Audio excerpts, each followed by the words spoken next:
So you have an idea that you want to turn into a business, but you're not exactly sure of what you need to do to take your idea to business and to even start getting paid.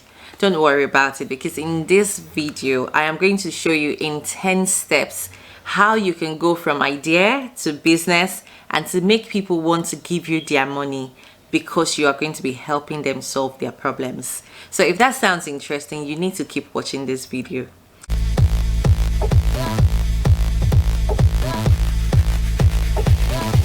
If you're new to this channel, my name is Kome. I do content around starting a business, quitting the 9 to 5, and literally living the life of your dreams. So consider hitting the subscribe button if any of that sounded interesting. What I want you to do for me now is grab yourself a sheet of paper and a pen, because we're going to get very practical about how you go from idea to business to getting paid. So the first thing that you need to know about starting a business is that you need to get very clear about your business idea. There are very many people who want to be caterers and photographers at the same time. No, it can't work. What I advise you to do is to get very focused on one idea.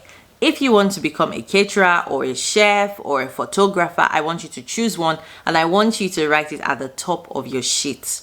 It's okay for you to be multi-passionate, and I think a lot of people make it seem like a bad thing. It's okay for you to be multi-passionate, but the thing is, when you're starting a business, you don't want to be everywhere trying to make every idea work. You just want to focus on one idea. So that's what we're going to do. One. And if down the line you've created that business and you want to go on and create other business, that's more than okay. But for today, we'll be focusing on just one. The next thing I want you to do is get clear about what problem you're going to be solving for people. Because the truth is that people do not pay you for how good you do something. So for example, you are a chef. People are not going to pay you because you cook fantastically. They want to pay you for the convenience that you bring, and that's the problem that you are solving. So I want you to get clear about what problem you are solving, because that is what is going to make people open their wallets, their purses, and just want to pay you already.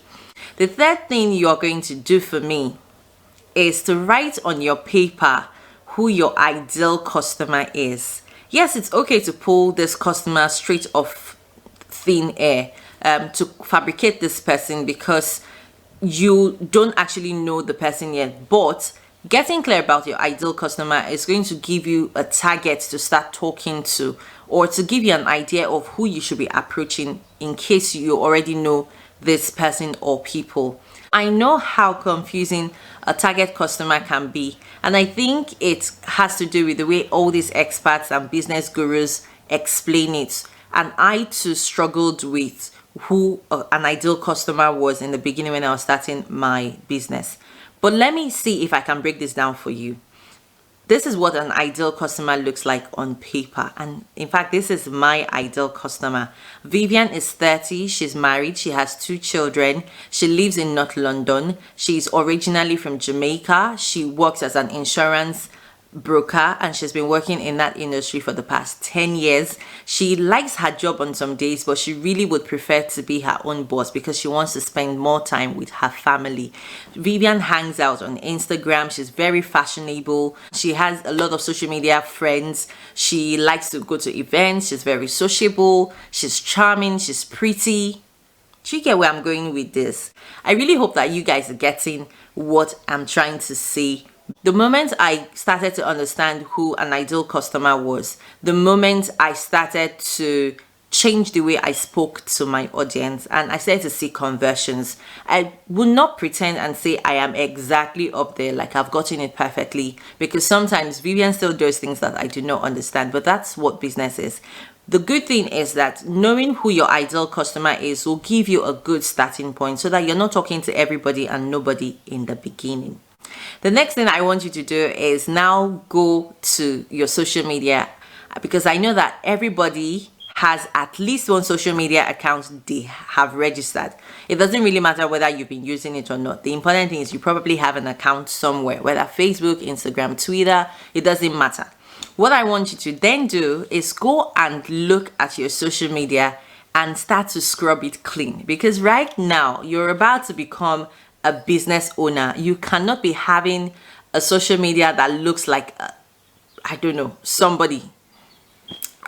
So you want to start deleting the things that do not represent who you're about to become, that do not represent your brand. And I want you to really have a critical look when you look at your accounts. Delete anything that does not represent you properly. Okay, the next thing you're going to now do after you've cleaned up your social media is I want you to show up to your social media account every single day, and I want you to start talking about your intended industry. So whether you want to become a chef, I want you to start showing up, post pictures of food, post pictures of ingredients, write about food. Just show up. If you are a decorator, I want you to show pictures that you find interesting. I want you to talk about decoration. I want you to give tips. I want you to educate your audience. And this is something that is really difficult in the beginning because a lot of people are social media shy if you are not savvy already. But I think that the more you start to do this, the more you're going to start attracting the right people to your social media account. After that, I want you to create something very easy that you can give away. For me, it was an ebook that I was happy to give away that is 50 business ideas that you can start with almost no money. And if you are interested, you can find it down in the description below. Come up with something as simple as that. It doesn't have to be a book. It can be a checklist. It can be a book of tips. It can be anything. It can be free jollof rice if that is what you want to do.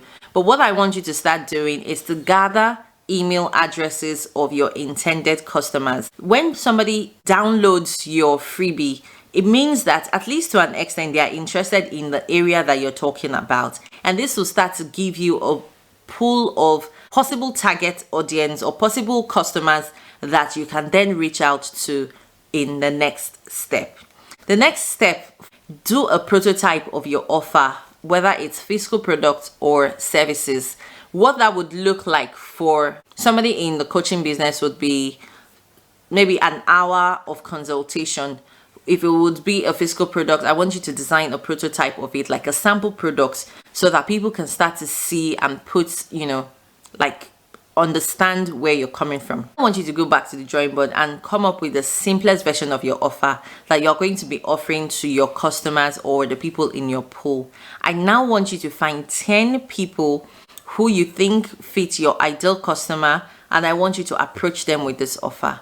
If they buy, fantastic. If they don't buy, that's not the point. The point is you want to ask them what would they need to see in your offer for them to be persuaded to buy. And I want you to take it with grace, because you're going to go back to the drawing table and refine your offer. And I then want you to offer it to your email list, offer it on your social media, offer it to this same 10 people. And I want you to start talking about it as much as possible. Tell everybody you know that you now have a business. Announce your business everywhere, because the thing is, nobody's going to market you as much and nobody's going to buy from you if they do not know that you have a business in the first place.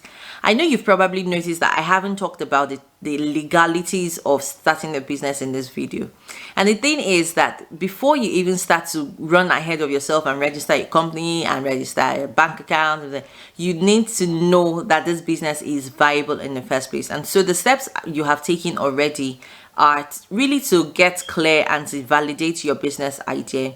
The moment you start to have people buying your product or buying your service, that's when you know that you really have a business. So guys, those are my 10 steps to creating a business from your passion. I hope that you have enjoyed this video, and if you have, don't forget to give me a thumbs up, to leave a comment down below and let me know which of these steps sounds the most difficult for you. Looking forward to seeing you in my next video. Bye guys.